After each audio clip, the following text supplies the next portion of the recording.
Hi friends, ரொம்ப easy and டேஸ்டியான soya gravy எப்படி பண்ணலான்னு பார்க்கலாமா? அதுக்கு ஒரு கடாயில் ஒரு 4 ஸ்பூன் ஆயில் விட்டுக்கோங்க.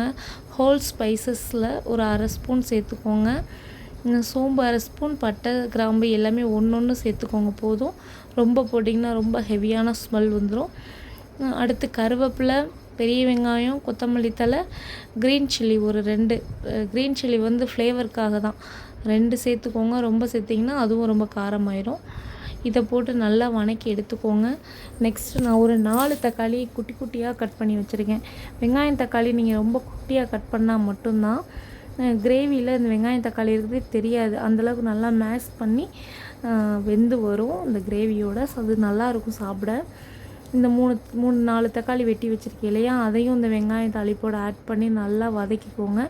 இது நல்லா வதங்கிறதுக்காக நான் ஒரு ஸ்பூன் உப்பு சேர்த்துக்கிறேன். இப்போவே உப்பு நான் கிரேவிக்கு தேவையான பாதி உப்பு இப்போ சேர்த்துக்கிறேன். நெக்ஸ்ட்டு தேவைன்னா உப்பு காரம் அட்ஜஸ்ட் பண்ணி பார்க்குறப்போ நம்ம போட்டுக்கலாம். தக்காளியோடு இப்போ சேர்த்திங்கன்னா நல்லா வணங்கி வந்துடும். இது நல்லா வணங்கவும் இஞ்சி பூண்டு பேஸ்ட்டு நான் 1லேருந்து 1.5 ஸ்பூன் கிட்ட இடிக்கல்ல போட்டு தட்டி வச்சுருக்கேன். நீங்கள் ஃப்ரெஷ்ஷாக சேர்த்துக்கோங்க. பேக்கிங் யூஸ் பண்ணாமல் ஃப்ரெஷ்ஷாக சேர்த்திங்கன்னா நம்ம சிக்கன் மட்டன் கிரேவி வைக்கிறப்போ என்ன டேஸ்ட் வருமோ அந்த டேஸ்ட் வரும் நம்ம கிரேவி. ஃப்ரெஷ்ஷாக அரைச்சி சேர்த்த இஞ்சி பூண்டு போட்டு நல்லா வணக்கி எடுத்துக்கோங்க பச்சை ஸ்மெல் போகிற வரைக்கும். இதுக்கப்புறம் நான் ஒரு 200 கிராம் சோயா, பெரிய சோயா இருக்கு இல்லையா, அதை ஒரு 1/2 hour ஹாட் வாட்டரில் போட்டு நல்லா சுடுதண்ணியில் ஊற வச்சுட்டு அதை பிழிஞ்சு எடுத்துட்டு 2 கட் பண்ணி எடுத்து வச்சுருக்கேன். அதை கண்டிப்பாக ஃபில்ட்ரு பண்ணி நல்லா எடுத்துக்கோங்க. அப்போ தான் அந்த தண்ணியில் இருக்கிறதுலாம் வேஸ்ட்டோட ஸ்மெல்லெல்லாம் போய் நல்லாயிருக்கும் நம்ம சோயா. சின்ன சோயா, குட்டியாக இருக்கிற சோயா இருக்கு இல்லையா, அதுனால் நம்ம லைட்டாக ஃபில்ட்ரு பண்ணி எடுத்தால் மட்டும் போதும் ஹாட் வாட்டரில். இது பெருசுன்றதுனால நான் 2 கட் பண்ணி வச்சுருக்கேன்.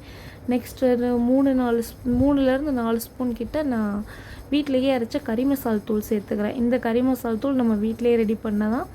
இந்த வீடியோ உங்களுக்கு கறி மசால் தூள் எப்படி பண்ணணும்னு கேட்டிங்கன்னா கண்டிப்பாக கமெண்ட்டில் கேளுங்க, நான் உங்களுக்கு இந்த வீடியோ போஸ்ட் பண்ணுறேன். Next Kashmir red chilli powder ஒரு 1/2 ஸ்பூன் சேர்த்துக்கிறேன்.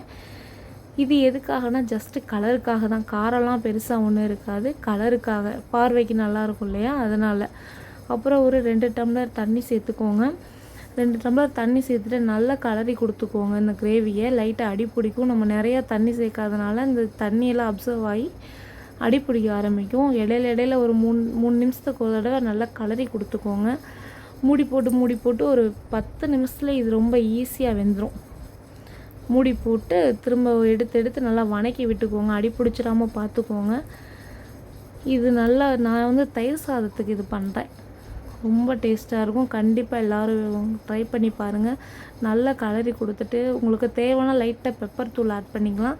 எனக்கு காரம் வேணான்றதான் நான் சேர்க்கல. நீங்கள் வேணும்னா இந்த ஸ்டேஜில் பெப்பர் தூள் சேர்த்திங்கன்னா நல்லா ஸ்பைஸியாக இருக்கும் நம்ம கிரேவி. இந்த வீடியோ பிடிச்சிருச்சுன்னா ஜெயந்தி பிரபு சேனலை சப்ஸ்கிரைப் பண்ணுங்கள். தேங்க்யூ.